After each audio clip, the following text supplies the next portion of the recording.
I'm Cassidy, one of your Indianapolis Colts cheerleaders, and you're watching the Bleav in Colts podcast. What's going on, Colts Nation? I'm Lawrence Owen. With me, as usual, are my guys Jerraud Powers and Rodney McLeod. And today, we are live here on YouTube, going to discuss a few things. The first part of this live stream, we will be talking about a little bit about the Indianapolis Colts head coach search. And then in the second part, which will be released on the audio tomorrow, we will be going over the divisional round of the playoffs. Now, the first part will also have kind of looking over the wild card a little bit and see, if there was any surprises there, what we thought of some of the events that had transpired. But how's everybody going today, Jerraud, Rodney? Going good. Got the week off strong. Yeah, man. I'm blessed. Week's going. You know what I'm saying? We into Tuesday now, so all is well. Awesome. Well, all right. So we all know that the Indianapolis Colts have been heavy on the head coaching search, announcement of guys that have came in already. They, the special teams coordinator for the Colts, Bubba Ventrone, has had, his talk about the head coach. Rodney, I know that you know a little bit about Bubba. What are your thoughts about Bubba Ventrone? Yeah, Bubba's a real good coach. As you know, I think a lot of you guys have heard on the outside, but internally, man, we all think very highly of Bubba.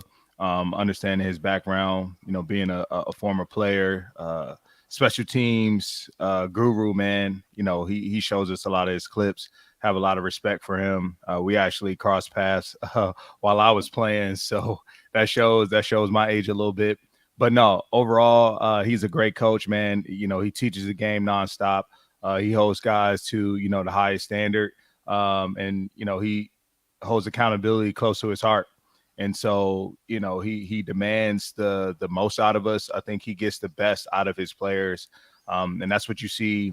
Since he's entered the Colts, organization, and I've seen it firsthand this past year, and how good our special teams were, and coming up big. So I know that's probably the next step for him is getting that opportunity maybe as a head coach. So we'll see, but I think he has a lot of credibility, in the locker room. All right, Jerraud, do you have anything to add to that? No, I don't know him personally, so I can't make a comment on it. All right. I'm gonna go through some names here on a list that has already been established that they have either already interviewed or have requested interviews for. And if you know the person or have any thoughts about them at all, feel free to stop me and go ahead and say what you would like to say about it. The Lions defensive coordinator, Alan Glenn. They've also got the Lions offensive coordinator, Ben Johnson, which a lot of Colts fans are very, intrigued by that, being how the Lions offense has looked this past season. Raheem Morris, the Rams defensive coordinator. The Broncos defensive coordinator, which is very difficult. I do not know how to pronounce it. I am sorry. Evero, I assume is his last name. Chiefs offensive coordinator, Eric Bieniemy. Anyone have anything to say about Eric or your thoughts about, maybe why he hasn't been hired as a head coach or anything? Because he's had a lot of interviews over the last few years and has yet to get, I assume, an offer. Yeah, I mean, his name's been coming up the last few years, just as the, hot next coach in waiting and all that, I guess the terms that come with the new coaching. But I mean, if he gets a shot, I mean, offensively, you should feel very confident in him coming in and being able to fix some of the problems that we had offensively, whether it's with scheme or just his knowledge himself. I mean, he's been very successful as offensive coordinator, him under Andy Reid. And I mean, everybody knows how good of a coach Andy Reid is from his days in Philly and now, at Kansas City and the run that they're on. So him if he was the guy to get the job and he bringing some of that juice to Indy and that flavor to Indy, I mean, that would be exciting to see. But everybody, we don't know what's going on in these interviews that's making him not get certain jobs over the past few years. So maybe it's something up with that or whatever the case may be. But he's definitely been a hot name when it comes to the coaching search, not just for Indy, but anybody that's looking for a head coach. I think his name is definitely going to be mentioned. Absolutely. I just want to drop in here real quick and remind everybody that BetOnline remains your number one source for all your sports betting this season. Everything from the NFL and the bowl season to esports. You'll always find the latest odds, team up, matchup info, player news, and game trends at BetOnline. BetOnline features live betting, free contests, live scores for almost any sport or game imaginable. We're the fastest and easiest way to bet on all your favorite leagues and events. Head to betonline.ag to join and receive your 50% welcome bonus on your first deposit. Make sure to use that promo code Bleav, that's BLEAV, to receive your rewards. BetOnline, where the game starts. We got a couple guys left to go over real quick with the head coaching search. Obviously, the Rams defensive coordinator has a bevy of requests that has filed in. D'Amico Ryans, his name has been around all over the place this last couple years, actually, and that's Tampa, right? 49ers. Yeah. 49ers. I think 49ers, that's what I meant. I think when he became defensive coordinator a couple years ago, I think everybody just knew that he would eventually be a hot name. I mean, this is his actually first year of getting interviews and doing those type of things. But D'Amico is definitely a young upcoming coach that's done a tremendous job, with the 49ers defense the past 2 years. He's a hell of a guy. I played against him when he was in Houston for my 4 years when I was in Indy. And ironically, when I took my official visit to Bama, he was actually one of my hosts. So just knowing D'Amico since college days and playing against him as a professional, I mean, he has the mindset and the knowledge to become a head coach and be a successful one. He's definitely a hot name that everybody's trying to get in their interview room just to see where he's at as far as his development and becoming a head coach. But track record so far, resume starting to look good when you look at the 49ers defense ever since he took the Ram took over a couple years ago. Absolutely. And the last name, which I believe Rodney knows a little bit about, Shane Steichen, offensive coordinator for the Eagles. Yeah. I spent the past year with Shane, 1 year in Philly. He was brought over with Nick and quickly saw that, he had a great mindset, as a offensive coordinator, being able to create different plays and the style of offense that we had, that year. And you're seeing it even more this year now with Jalen, stepping into his second year in the offense. It's no reason, why he's having a lot of success, and that has a lot to do with, with Shane and his play calling ability. Also his smarts, great teacher. And so, he's very quiet, doesn't really say much. I don't have much interaction with him on the offensive side, but, you could tell that he's a leader of men. Guys rally around him. They trust him. They believe in him as a coach. And, they're seeing the fruits of the labor now as they sit at the number one seed. So it's good to see him getting the opportunity to go on head coaching jobs. And that's what happens, when you're on good teams. Jerraud knows, man, like, you put yourself in good position, not only as players, but coaches as well, to be able to, have an opportunity elsewhere to show your worth and your value. So the Indianapolis Colts has a former offensive coordinator from this year that is now interviewing, I believe it's with the Jets here upcoming, right? Marcus Brady. Rodney, I know it's an offensive coordinator, but what can you tell us a little bit about Marcus Brady? Like, honestly, the same thing. It's it's hard when you're on the other side of the ball. Mm-hmm. But what I know is, he was a great coach. He obviously ended a little early for him here, unfortunately. But just over time, I know he had a respect from a lot of guys offensively. Guys were sad to see him go, and so I'm glad to see that he has interest still, in this league, and that shows his character. That shows his football IQ and who he is as a leader. And so glad to see him have an opportunity. I think he was, with Philly for a second once he left us. So it'd be good to see him get another opportunity to coach. Absolutely. So it came out. I don't know how accurate this is, but from what I'm understanding, the New Orleans Saints put out that, as many people know, Sean Payton is still, the Saints still have the rights to Sean Payton, and they have put out a thing where if you want Sean Payton, from what I'm understanding, they want a late first to an early second round pick in order to give up the rights to him. Is that something that a team would do? Is give up like high end picks for a coach? Yeah, if it's worth it. I mean, it's all about the value that you're placing on guys that's coming into your organization. I mean, when you talk about Sean Payton, I mean, he's a proven coach in this league. He's one of the best coaches in the league when he was, actually coaching. So, for him to, I mean, for the Saints to still own his rights and everybody still have to go through the Saints to even get permission to interview him and do all those type of things. I mean, it's a business at the end of the day.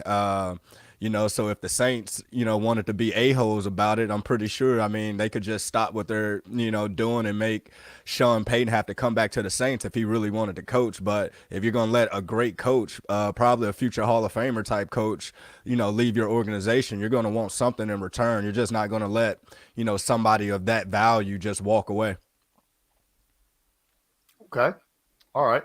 So this past weekend was Wildcard Weekend, and I don't know, I got all the games right, or at least the victors. That was kind of odd. I didn't expect that. What's really strange is the NFC. It looks like it's the NFC East versus the San Francisco 49ers. Right. I mean, my goodness. I don't think I've ever seen that where in the divisional round 3 of the 4 teams are in the same division. Let's go over some of the games that we saw this past weekend, especially, some of the very, very good games. We just got done talking about D'Amico Ryans and the San Francisco 49ers, 41-23 over the Seahawks. Either of you have anything to say about that game? That score kind of didn't dictate how the game went. That first half, it was a battle. Seattle was up, a point in that first half, and I don't know what Kyle said to the guys at halftime or whatever the case may be, but the 49ers came out of halftime just a completely different ball game. I mean, they look like how they've been looking, the past, 5, 6, 7 weeks of the season. So, I mean, that's a good testament to having a lot of veterans that understand what's at stake and what's going on, and just to the people that's running the organization. When you're talking about Kyle Shanahan and D'Amico Ryans as the DC and all that, those guys came out, and whatever the message was, it got clear to the players because they look like a different ball game, different team in that second half. Yeah, I agree. I think, in the second half, you really saw what we were accustomed to seeing from the 49ers throughout the year is, dominating defense. I think they struggled in the first half and being able to stop Seattle, which was very surprising. But, you got to give credit to Pete Carroll and Geno Smith and the rest of those guys. DK Metcalf was having a great first half as well. So they answered the bell when they needed to. But I really, think it was the rookie quarterback, right? Stepping into his first playoff game, probably a lot of nervousness going on. And so I think, once the dust kind of settled, He got that first half out of his system. He came back second half and looked, really like a veteran out there. He really took command.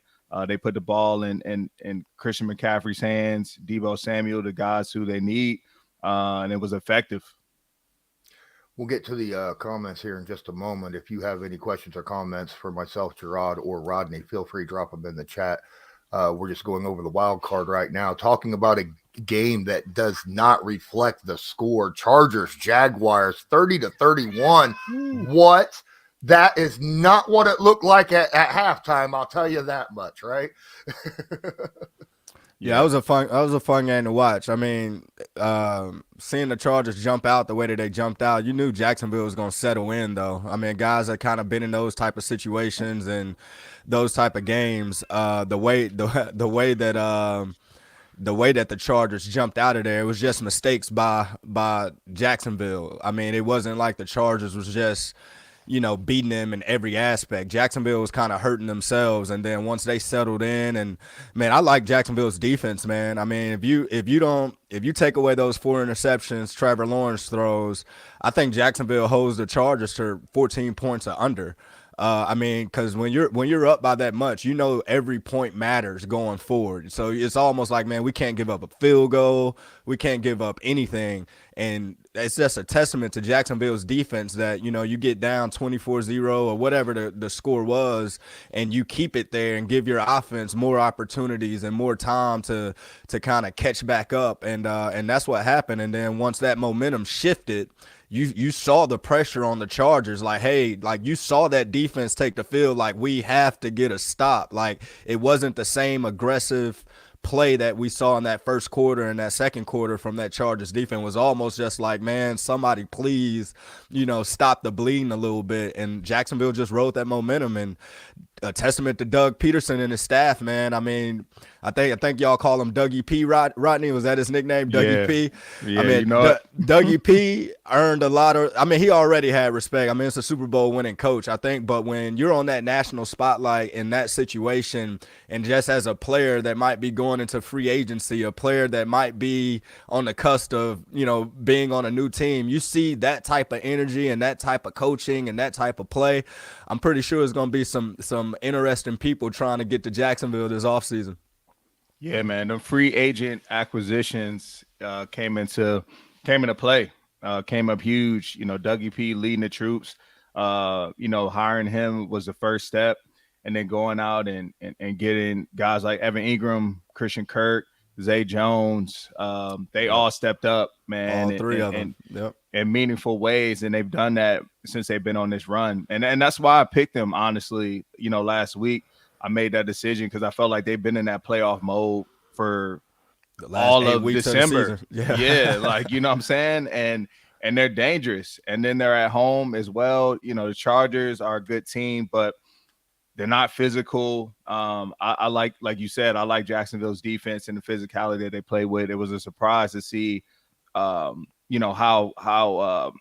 quickly they were down in that game. It just looked very uncharacteristic of them. But on the other side, you have one of your best players, who kind of really gave Jacksonville life. What I'm saying, with Bosa having those 2 penalties, man, very timely in which they happened. And so every little thing matters in the playoffs. You never know the effects of it, what I'm saying, you overlook it, in the regular season. But man, games like this, come down to those last few, game of inches, literally. Yeah. And you just think if one of those, he just is level-headed, a little more level-headed, then maybe it's a different outcome and the Chargers move on.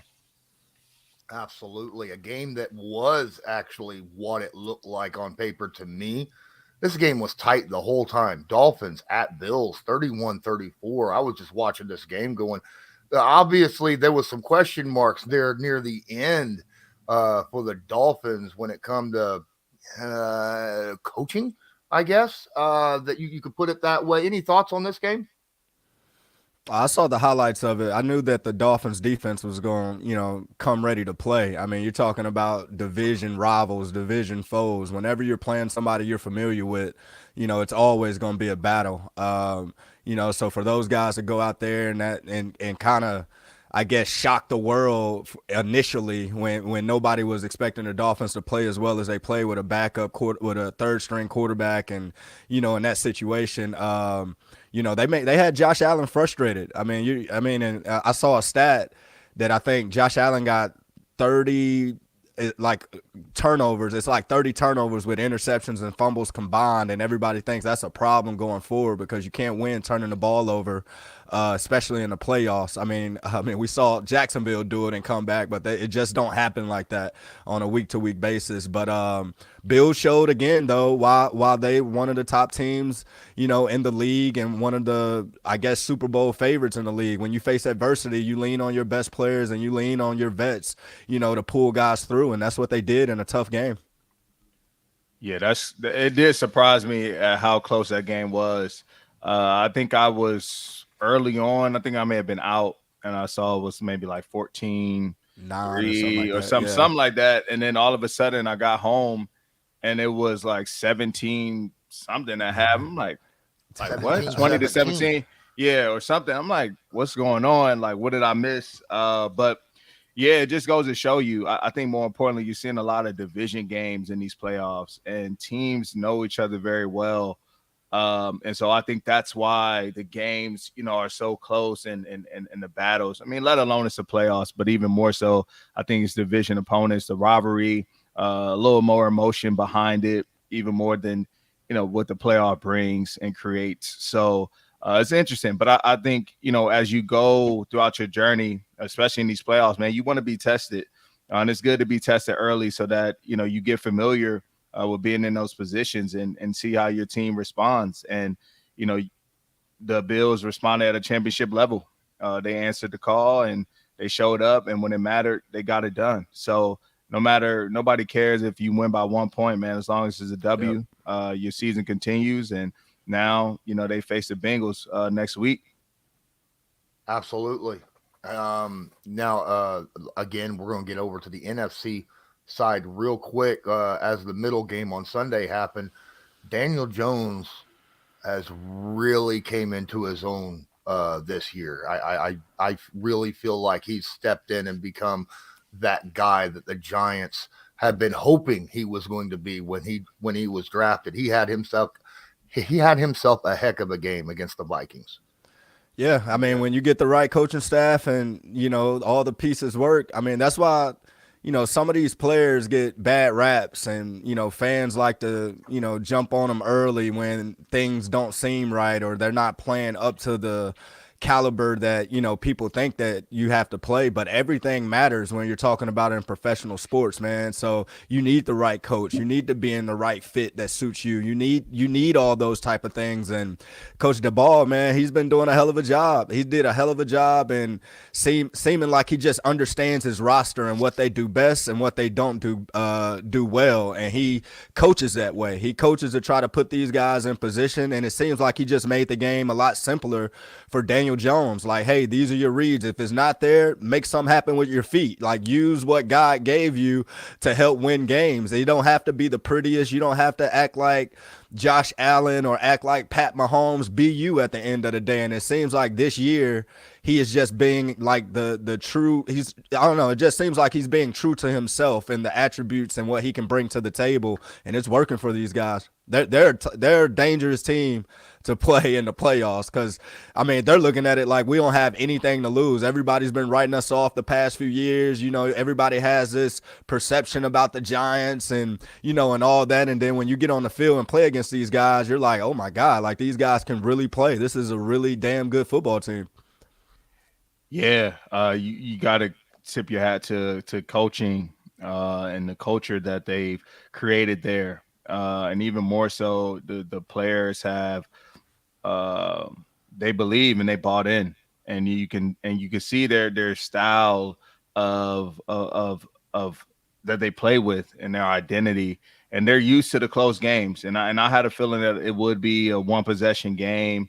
or something along those lines. But I really felt as though Minnesota would probably be in control. But you saw the opposite. You saw the Giants in control from, start to finish. And it was pretty dominating to me on both sides. It was hard to not notice 8. Daniel Jones really took control. I know it was like one series. I'm like, man, he is just doing whatever he wants. You know what I'm saying? Whether it's hitting the open receiver in stride, you know what I'm saying? They send a blitz, he's finding the right guy, or, he's doing it with his legs. And the teams who have the most success, it comes down to quarterback play. And so if he can continue to play at this level, they'll have a good chance next week, when they go up to Philly, man, for a division opponent. Absolutely. We're going to get through these last 2 games really quick since you got to leave here in just a couple minutes.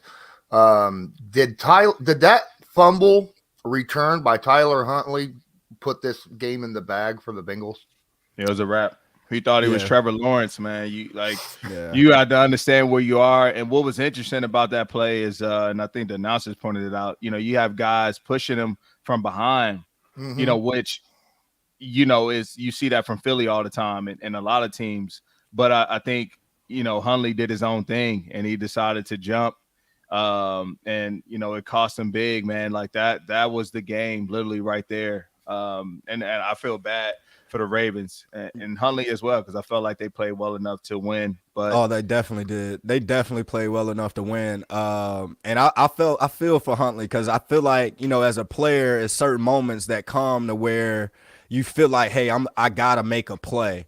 Instead of just doing what you've been coached to do, the routine quarterback sneak play, I think he was just thinking like, man, I just have to make a play. It's been a lot that whole week, the talk about, hey, Lamar's not going to play, backup quarterback, they can't do this, they can't do that. And he's in the mindset of trying to prove people wrong as well. And he was playing a hell of a game. But I think he just didn't realize, it was on the 2-yard line. It's tough to jump from the 2 like that. Now, if it was 1 yard, half-yard line, yeah, maybe that's a quick jump over and you can do that. But when you're so far back, man, especially when you don't have the wingspan and the length to really do that, I mean, it's just tough. And I know he wasn't thinking that he will even fumble, even trying it, whether he was going to get it or not. I know he wasn't thinking like this could, be a fumble. So you got to give a testament to the Bengals defense, because you practice stuff like that. Like, hey, he's a jumper. You see that on film. Like, hey, he's a jumper. When he does this, make sure we give somebody that's going to rip this ball out or meet him right there. And, it just worked in the Bengals' favor. I feel like, though, if they score a touchdown that drive, that game is over. I mean, it just seems like the Ravens defense had they were playing everything top down. They were giving up the short stuff. Bengals couldn't really get anything down the field. And I feel like they had a good feel of what the Bengals was trying to attack them. And, this one of the first times this year, the Bengals defense saved the offense, and they come out with the victory. Yeah, man. Shout out to the defense, for coming up big on that play. Because, some teams, defenses, you could easily pack it in and be like, man, they're going to score. We're going to move on. But, not only did they get to stop, but they got the turnover plus the touchdown. So, defend every blade of grass. Yes, sir. Absolutely. Last game, Cowboys completely obliterated Tom Brady and the Tampa Bay Buccaneers. This was a pretty one-sided game from the get-go, and the Cowboys, for the first time in a while, look like they actually belong in the playoffs. And what happened in this game? What's going on in this game from your guys' point of views? I mean, Tampa, it was the same. My fault, Rodney. Yes, I mean, it's just what we've been seeing from Tampa all year. I mean, nothing changed. I mean, Tampa's been playing like this all year. I was kind of expecting Dallas to come out with this type of energy, this type of fight, focus, ready to go. I mean, they know what's at stake. Dallas have had a great year this year. And they knew on paper that, they should dominate this game. Whatever Tampa's issues was as far as the communication with the wide receivers, Tom, and this, maybe it goes back to training camp in the summer when, Tom missed a lot of it, took 2 weeks off from training camp and all that type of stuff. I mean, just Tampa season did not start the way that, how you traditionally supposed to start a season in the off season. When your main quarterback is retired, coming back, then he's not there for 2 weeks. He got this going on at home or that. You miss some of the stuff that helps you win the games in December and January and stuff like that. So whatever those issues were, it came back and bit him because, it was exactly what we saw from Tampa the week before and the week before that. And Dallas, they improved from the week before. Dak looked like he's got his mojo back going, and he was out there playing a hell of a game. Yeah, that was a huge confidence booster for Dallas, being able to go on the road, win a playoff game. How long is 90s since they won a playoff road? And I didn't know that victory. when they said that. That was wild. I was like, dang, since 94? Yeah, it is, man. And so I think that does a lot for that team. It gives them a sense of confidence and belief in one another, but more importantly in Dak. And the way he played, he played lights out versus a Hall of Fame quarterback on the other side that many fear and know, what type of player Tom Brady is in the playoffs. So, I thought Tampa would have a better performance than what they did, but Jerraud said it, man. They showed they didn't get away from who they've been all year. They struggled offensively all year, and defensively it's hard to withstand and hold up, when the offense constantly is going 3 and out or not moving the ball in which ways that you're accustomed to seeing. So shout out to Dallas, man. They played great in all 3 phases. On the road, like you said, on the road too. It's tough to win on the road regardless who you're playing. Oh yeah, definitely. So real quick before you end up going, Rodney Dibbin says the Cowboys will blow it. Don't worry. Jason David says Cowboys and Bills Super Bowl. He's got the Bills winning. And DS Goodbar says from the beginning of the season, I said it's going to be Eagles Bills, so I have to stick with it. Rodney, who you got right now for the Super Bowl? Super Bowl. I got the Bills coming out the AFC. And it's coming down to the Eagles and the 49ers. That's going to be a hell of a game. I'm calling it. Man, I think it might be Philly might be going back, man. It might be going back. Okay. All right. I understand there is a lot of questions in the chat about whether or not Rodney's coming back or not to play in the NFL or to the Colts in general. He's already stated in the past he needs some time to sit around with his family, right? Yes, sir. Oh, okay. All right. So I'm sure we'll hear something from Rodney at some point during this offseason, but right now, Rodney, appreciate you taking that little bit of time that you had to come on with Jerraud and I and do a little bit of a live stream. Jerraud and I is going to stay for the second half, but I know that you got a meeting to get to, so thank you so much. All right, y'all hold it down, fellas. See y'all next week. And that was Rodney McLeod. And Jerraud, this was interesting. I'm looking at the comments going through here, and there are some pretty wild ones. I'll tell you that much. Some people were not happy about how the Colts played this year, which is understandable. I get it. I understand. As a Colt fan, but at the same time, you just kind of have to. Sometimes every team has years like that, and you just got to basically take it in the mouth and move on, Well, all right. It happens. Yep, exactly. Moving on to the next week, let's go ahead and discuss the divisional round as that's coming up, and that's going to be huge. We got 4 games for the divisional round. I don't know, dude. Jacksonville at Kansas City. What do you think about that game? I think Kansas City is going to remind people, who they really are, at the end of the day. It's been a lot of talk about Bills coming out of the AFC, Bengals going back and all that, and nobody really seemed to be talking about the Chiefs anymore. And I think, this would be one of them games. I think Jacksonville will come to play, but everybody know how in January in Kansas City, the weather and all that type of stuff comes into play and how hard it is. And the fan base in Kansas City and how passionate they is. And you're talking about a Super Bowl winning team already that's eager to get back there and repeat. And I feel like Kansas City want the Bengals at the end of the day. I feel like they want to kind of revenge themselves off of how they ended last year and those type of things, and the whole Joe Burrow beats Mahomes when it matters, and and all that type of talk. So I think they're going to take care of business versus Jacksonville, but it is the playoffs, and when you're hot and you got momentum, there is a chance that you can beat them. But I'm going to say that Kansas City is a mature enough football team to go out there and get the job done. Yeah, look, Jacksonville can't give 5 turnovers to Kansas City. Yeah, not versus Kansas City. No, there will be no comebacks if Trevor Lawrence starts the day off with 4 picks. I mean, there just won't. Patrick Mahomes and that offense will put points on the board. So Jacksonville defense though been playing lights out now, lights out. So I do think Kansas City put points up, but I don't think it's going to be points like you think, though.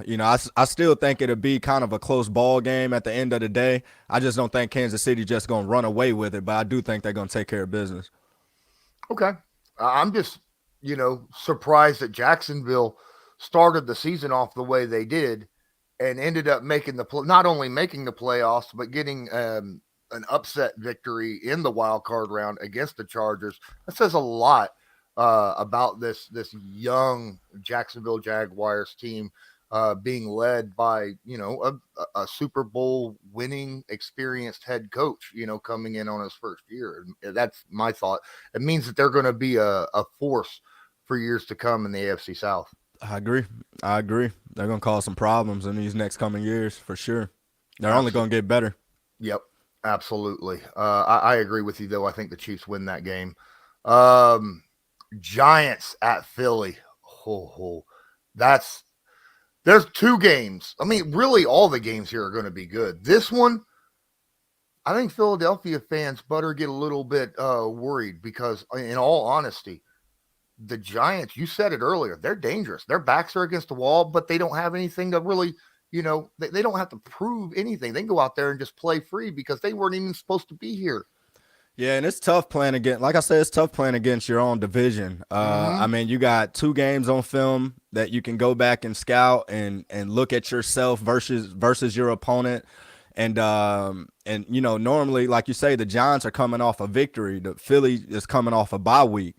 So when you got that momentum and you're going into that stadium and you're familiar with your opponent and you're not scared of your opponent, I'm eager to see how Philly start the game.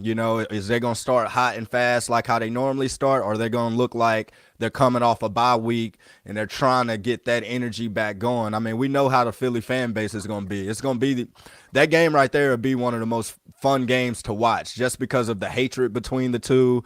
Eli Manning even said that, he's going to be in the stadium, and he vowed not to go back to Philly after he retired, and he said he has to be there. So that's probably the main game that I'm kind of eager and can't wait to watch just because it's going to be a fun one.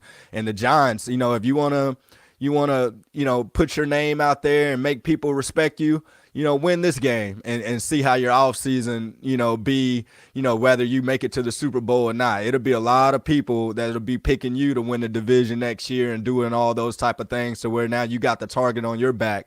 And Philly, it's just a matter of them just, continuing to do what they do. They've been great all year long. Defense has been balling. Offense has been balling. Jalen Hurts has been playing lights out. So we'll see if they can stick to the script and do what they're supposed to do. But I think they'll face some adversity in this game because, like I said, it's a familiar opponent and it's tough to beat.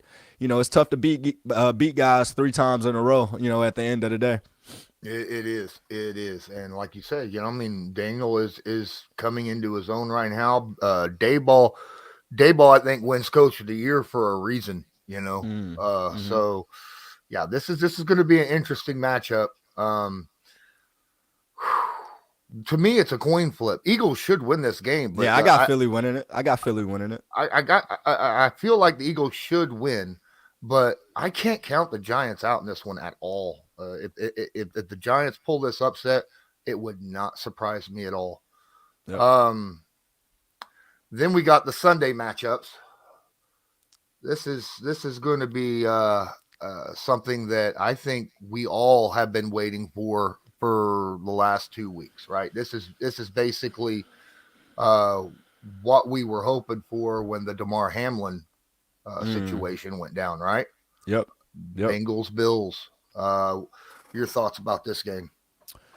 Definitely it might be kind of emotional to start, just knowing how the last time these two teams got together and what transpired and what took place. So I'm pretty sure it might be kind of emotional, but once that ball's kicked off, everything's on the line. There's no tomorrow after that ball kicked off. Somebody's going to be advancing and somebody's going to be getting ready for a vacation. I think that the Bengals got a lot that they got to fix based off what we saw versus the Ravens. There's some things that they got to clean up. And Dolphins, there's some things that they got to clean up based off what we saw versus Miami. So I expect both teams to be better than they were the week before. But I'm gonna say that I feel like the Bills is gonna win this one, just off of maybe Josh Allen, playing the best game that he's possibly ever played in the playoffs. But I mean, with that killer over there with Joe Burrow on the other side, man, and the weapons that he got with Higgins and Chase and Boyd and all those guys mixing back there at the running back position, if that offensive line holds up and give them some time to kind of dissect things, I mean, I think this one can be the high scoring game that we're kind of been waiting for. I think this one can go back and forth and come down to whoever has the ball last.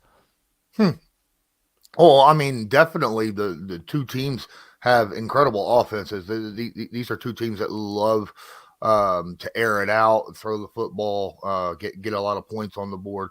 But as of late, I'm seeing more defense played in the playoffs than I have been, high scoring, I mean, occasionally you'll get that Patrick Mahomes, Josh Allen fourth quarter thing happen, that we saw last year. But for the most part, I've been seeing a lot of defense and a lot of mistakes, like last night, holy crap. Who would have thought that dude would have missed his first 4 extra points, right? I mean, when that kind of stuff sometimes really affects a player. Now, I don't think that's going to affect these guys because these guys have been in the playoffs.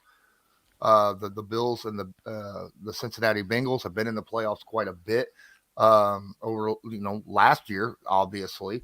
But who knows? Who knows? It could happen to anyone at any time. Last game. Oh boy. Cowboys and Niners. That's going to be a fun game. That's going to be interesting. Cowboys, their first, like you said earlier, first playoff victory since the 90s, I think, right? Yeah, I think I said 94. Yeah, wow. That was the year I graduated, guys. Okay, from high school. I mean, my goodness, that's a long time ago. San Francisco Cowboys, thoughts on this game? I think this would be the first time we see Brock Purdy under duress, under some pressure. I mean, you look at, the Cowboys defensive line and what they did to Tom and those guys and kind of what they've been doing all year. I mean, they cause havoc up front. They're going to get to that quarterback. But when you look at, San Francisco's offense and the scheme and, how they set plays up, I mean, it's going to be one of those odd discipline type games to where the guys in the back end and the linebackers are really going to have to key on certain things to make sure that they are doing their jobs and their responsibilities. I mean, when you got Debo, you got to know where he's at everywhere on the field. Then you got Christian, you got to know where he's at everywhere on the field. Then you got Kittle, you got to know where he's at everywhere on the field.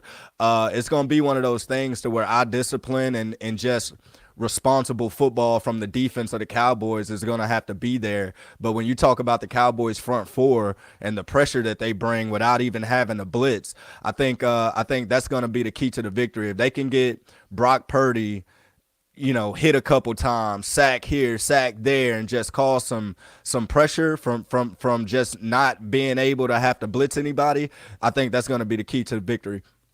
Absolutely. Yeah, I do agree. I mean, Micah and Lawrence, they are two guys that can come in and really create havoc against young, inexperienced quarterbacks as Brock Purdy is. But again, we've seen that Purdy can make things happen with his feet too, you know. Mm-hmm. So, if they come in and don't, come in under control and keep containment, Purdy can extend that play, either run with it or hit somebody for a massive gain as well. So, the Cowboys have to play under control even when they are playing that four-man rush. So, again, I could see either of these two teams winning this game.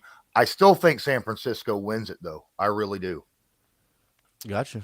Yeah, I might agree with you on that, but I don't know. It's something about the Cowboys this year, and I'm not even the biggest Cowboy advocate, but for whatever reason, I think they make it to the NFC Championship. So I think I'm gonna go with the Cowboys on this one. Okay. Well, I can respect that. They're playing some of the best football in from that we've seen in the NFL this year. So I absolutely agree that's something that we could possibly see. But we didn't talk about the Niners defense and Yeah, top defense in the league. Yep. What they could do against the Cowboys. I mean, that's not the same team.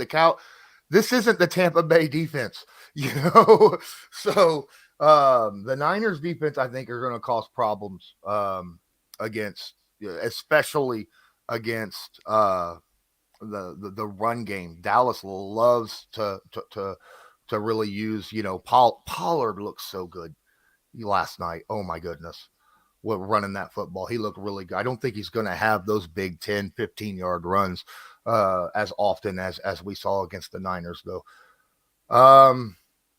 I don't know, man. We're well into it. Anyone have any questions for Jerraud? Feel free, drop them in the chat right now. I've been looking in here and not seeing a whole lot. What do you think about seeing Ty in Dallas and playing the way he's playing over there with the Cowboys? It's good to see my guy Ty out there, still catching the ball and showing that burst and speed that he has. I think he's definitely gonna have to kind of come up big. It's gonna be one of these games, maybe this next one, to where he's gonna make a big play or two that kind of change the outcome of the game. I mean, I think everybody I don't want to say people forgot, but when Ty stretches that field, I mean, it's a real threat. So I feel like that he's gonna have a big catch in this next one that kind of solidify the game a little bit. He had some big catches last night on third down, but I think he'll have some to where he stretched that field and remind people of that speed. There you go. A lot of Colts fans would love to see that. There's a lot of people out there rooting for the Cowboys just because Ty is on that team right now, and I understand that. I understand why that is.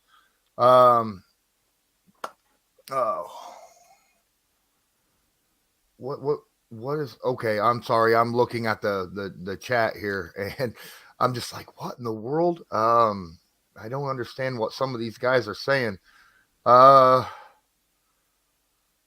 All right, let's talk about. I don't know. Is there anything that you want to talk about in general for the next couple minutes? I think we covered the playoffs pretty well.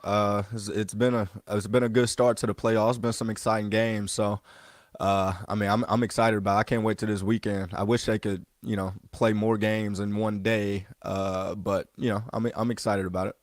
Oh yeah, I am too. I'd every playoffs I'm excited about watching. Your thoughts about CJ Stroud and waiting until the last moment to declare for the NFL draft?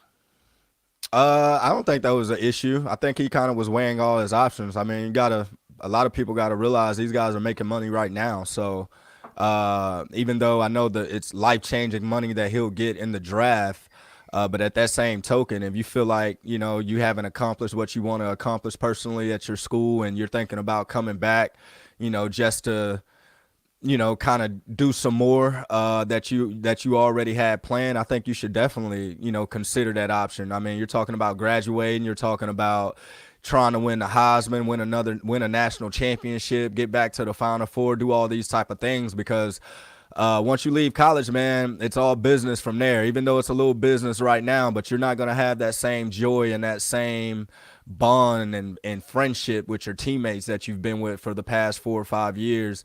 Once you get in the league every year, the roster it's a turnover of guys in that roster every year. You got to learn new faces, new names, new coaches, new everything every single season. So I can definitely understand how some of these guys are really, weighing their options and taking their time and making these decisions. Because like I said, I mean, a lot of these guys are making millions, right now they're making millions in college. So sometimes that money can wait a little bit if you feel like you haven't accomplished what you want to accomplish yet. Absolutely. DS Goodmore has a good question in here. Says, what are your biggest wants? What do you think the biggest needs for the Colts are this draft and free agency?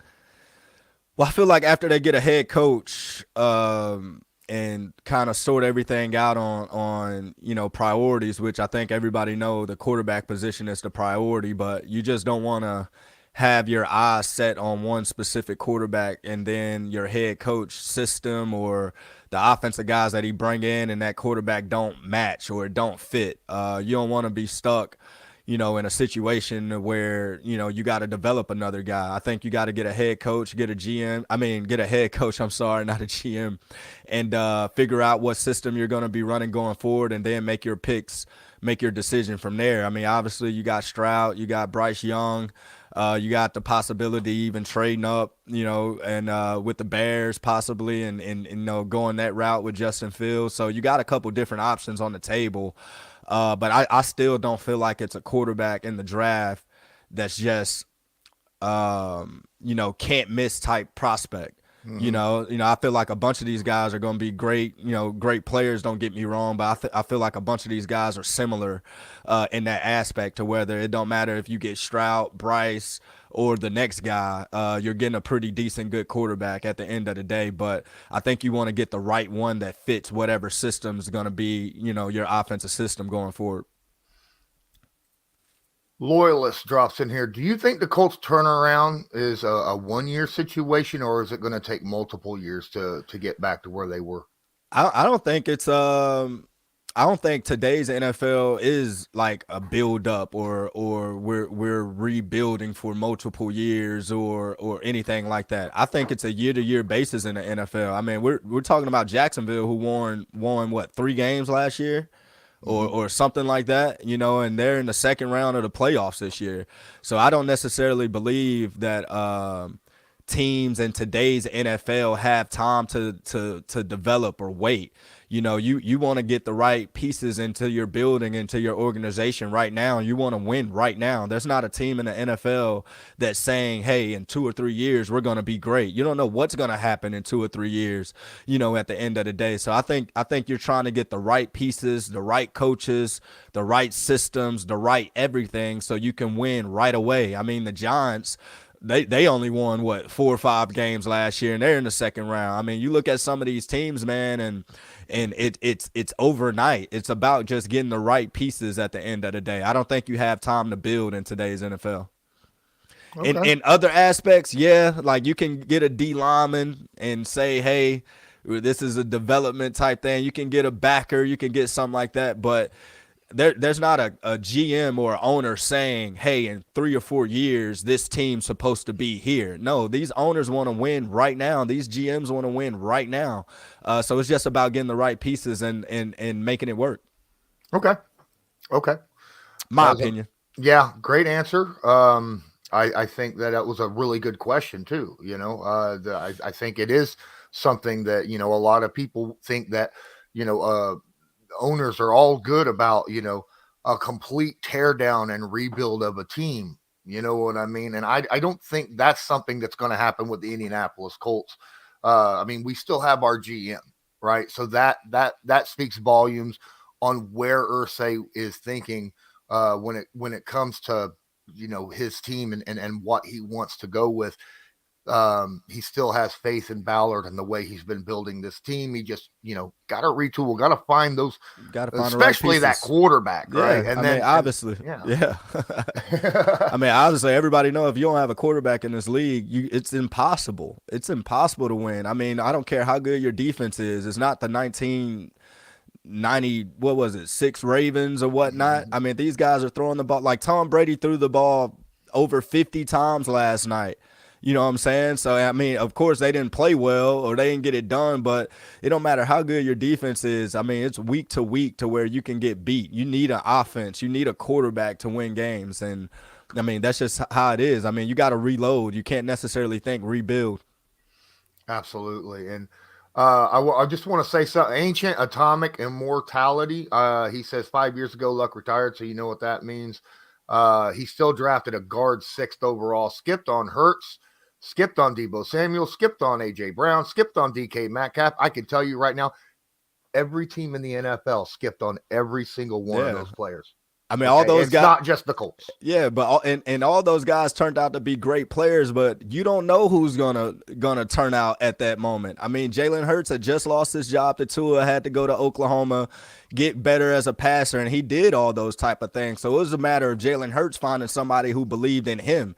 It wasn't like Jalen Hurts was walking around saying, I'm the best quarterback here, like I'm a can't-miss type prospect. Jalen Hurts went to the Eagles and is in a great situation for him. You look at the pieces that's around him, you look at the defense, you look at the system, everything fits what Jalen Hurts was bringing to the table. Let's say Jalen Hurts came to Indy. It might not have worked out.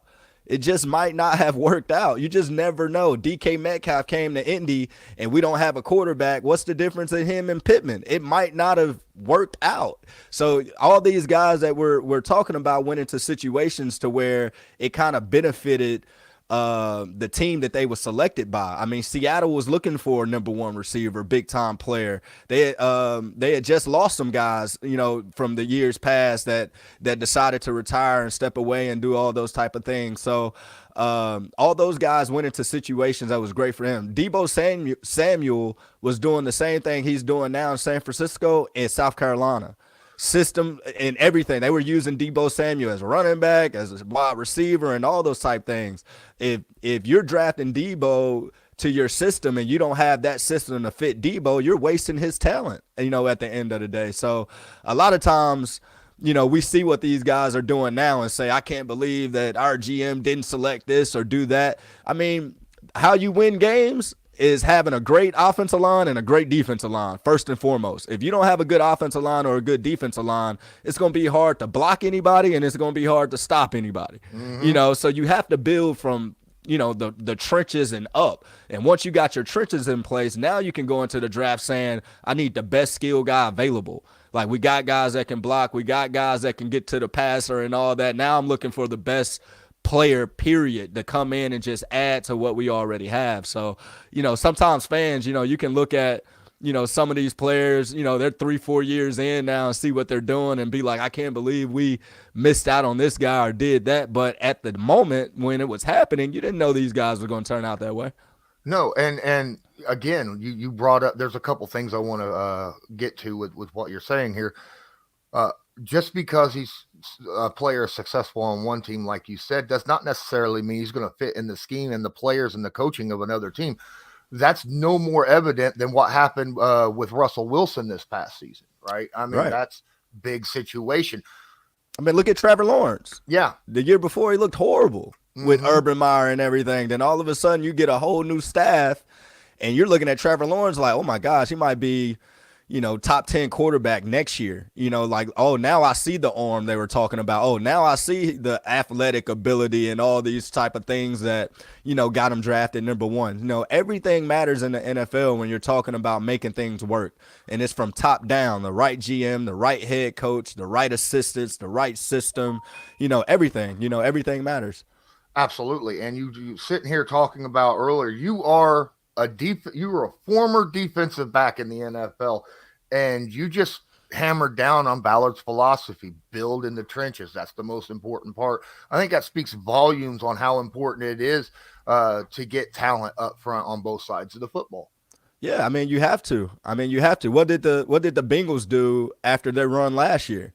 They went and tried to fix their O-line immediately. That's what they're not saying that they got the right pieces or whatever. But when you look at the decisions that was made, they were like, hey, we got to fix our O-line like right now. Like we got to protect our prize and the prizes around us. So if you ask any GM or owner across the league, they're going to tell you like it starts up front. I mean, you can have the best. I mean, Andrew Luck. I mean, one of the reasons why Andrew Luck probably retired at the end of the day, he almost got killed. I mean, every week he was taking a beating. You know, I saw him as a rookie, you know, being his teammate, like, man, I don't know if he's going to get up from this one or get up from that one. Like some of the shots that he was taking, like you have to build from the trenches and up, you know. So if you don't got anybody to protect these guys, I mean, even Joe Burrow last year, we thought that he wasn't going to get up a couple times after a few of those shots. So, I mean, you got to have at least an average O-line, D-line to even compete, you know. So say that you have an elite O-line, D-line, it makes everything else around you a lot easier. Well, 2 years prior, you know, the year prior to that, you know, after Mahomes got annihilated in the Super Bowl, right? What they do, they went out there and spent everything they had on the offensive line to give Patrick Mahomes time and be able to run that football. Yep. So, yeah, absolutely. Yep. Last question here before we end up going. Do you want a young, dynamic, offensive-minded or defensive-minded head coach, I guess, or an experienced? You want a young or an experienced head coach? So if you get a young head coach, you just got to have some experienced coaches around him. I mean, you got to think these young guys bring a different type of energy to your locker room and to your team, you know, and sometimes that's needed, especially in today's game and how some of these kids now are coming into the league. You know, they're used to the younger coaches, even from college. You know, it's more young coaches around the college game now just because they can relate better to some of these kids. And I'm not saying that you don't need an experienced coach. Yeah, I mean, if you got an experienced coach that checks the boxes that you think that's needed to be a head coach and lead your organization, by all means, let that experienced coach come in and do it. I mean, we see Doug Peterson and what he's doing with a young team in Jacksonville. They needed a veteran style coach that knows what he's doing and been around the block, you know, in the NFL to lead these guys. And then when you look at maybe the coach situation, you know, you got some veterans in your room. You got, you know, a good mix of veterans and a good mix of young players that, you know, maybe you just need somebody that can relate to both, whether it's a young guy or a veteran guy, you know. So I'm not against either. You know, it's just a matter if you get a young, experienced coach that haven't been a head coach before, let's just say DeMeco Ryans, you expect that it be some offensive assistants and defense assistants around him that's more of the veteran style type coaches to kind of help him navigate some of the challenges that you have as a head coach. All right. I think that's going to do it for this live stream. I appreciate everybody that's been in here. Please, if you have a moment, smash that like button and subscribe if you're not subscribed. Jerraud, as usual, man, I appreciate you coming on, hanging out, talking, answering questions. Love picking your mind. You have a great football mind, and I love I respect everything that you bring to the table. Thanks again, man. Appreciate you. I'm Lawrence Owen. That was Jerraud Powers, Rodney McLeod. This was Bleav in Colts, brought to you by Bet Online. And as usual, go Colts. Do you believe?